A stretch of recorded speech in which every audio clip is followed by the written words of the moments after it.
हमें अंदाजा तो था जब नवाब साहब को ये बात पता चलेगी तो उन्हें बुरा लगेगा, और वही हुआ।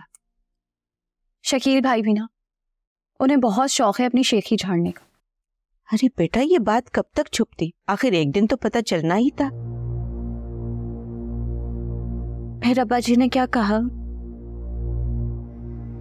पहले तो उन्हें बहुत बुरा लगा, नाराजगी का इजहार किया।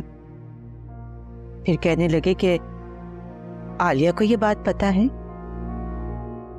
हम समझ गए कि नवाब साहब को आपसे इस बात की तवक्को नहीं थी। हमने उन्हें समझाया कि हमारे पास और कोई चारा नहीं था, कोई सबब, कोई वसीला दिखाई नहीं दे रहा था। अब्बा जी की बात बिल्कुल ठीक है, उनका गिला जायज है, बस फर्क इतना है कि वो हमारी जगह पे नहीं है।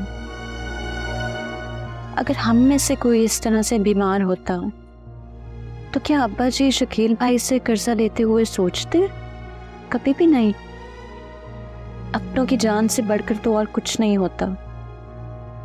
इसीलिए हमने अपनी इज्जत नफ्स को बलाए ताक रख के ये फैसला किया। बेटा, ये बात उनको समझ आ गई है, इसीलिए वो इस बात का जिक्र आप लोगों से नहीं करेंगे।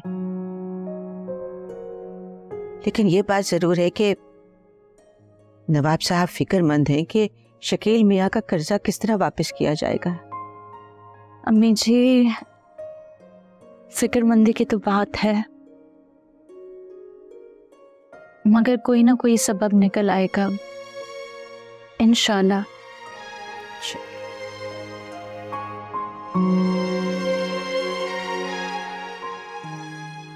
आदिल वापस आ गया?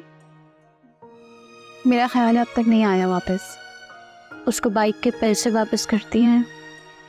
गई थी वापस करने के लिए, लेकिन उसने साफ इनकार कर दिया। और वो क्यों? बहुत इमोशनल हो रहा था वो आप ही। वो कह रहा था कि इन हालात में मैं कुछ कर तो पा नहीं रहा हूँ, इसलिए मुझे कोई पैसे नहीं चाहिए। जिस तरह से उसने मुझसे कहा, मुझे फोर्स करना अच्छा नहीं लगा। बहुत बेवकूफ़ है। ट्यूशन्स पढ़ाने में उसे कितनी मुश्किल हो रही होगी। कैसे मूव करेगा बगैर सवारी के? मैं बात करती हूँ उससे।